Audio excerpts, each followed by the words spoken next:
Habang ngayon ako ay nag-iisip ngayon ng pambara. Sa'yo paring gatilyo na mukhang tarantula. Akala mo ba gwapo ka, ang tindi mong lalait. Daig mo pa ang titi at ang budol na inahit. Okay, baka naman.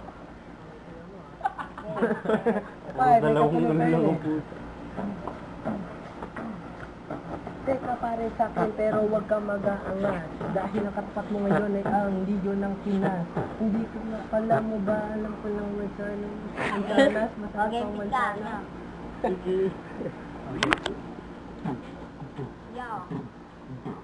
Kung anak kita, Dapat mamburing pare kayo, matagal na eh. kitang nilason. Kamukha mo yung mga bata na kinupa ni Michael Jackson. Alam mo sa akin, pare, ayos ka lang ba dyan, tol? Naliligo ka sa ilog, ako pare swimming pool. Alam mo naman siguro na hindi mo na kaya parang abutan na magkasalita ko na talaga naman ikay kinikilabutan. Ito na nga yung pare ngayon ay nilalamig. Pero ang banat ko, pare, di mo kayang madaig. Kapag ako bumibira, pare, di mo makakaya. Ito na nga yung pare, simulan mo ng manggaya. Habang tinututukan ako dito na camera, itong kalabang ko agad ko ngayon na itutumba. Kayo mo ba sumabay sa mga salita na ngayon na binibitawan? Ito na ngayon pare, simulan mo ng sapawan. Kapag ako bumibitaw pare ay anong modo? Ito na ngayon pare, talaga naman may moto. O paano ko durugin ang kalabang kong ito? Papakitaan lang kita na para kang nalilito. Dahil ako yung bata na talaga meron talino. Hindi mo masasabay ang pare, ang lupit na ngayon ni Gatillo. Pagkat kakaiba ngayon na nabigay na talento. Ito na ngayon pare, ang aking mga naibento sa tugma. Ang pabilisan di mo kakayanin ito. Pag ako ang bumitaw, palis lahat pati liriko.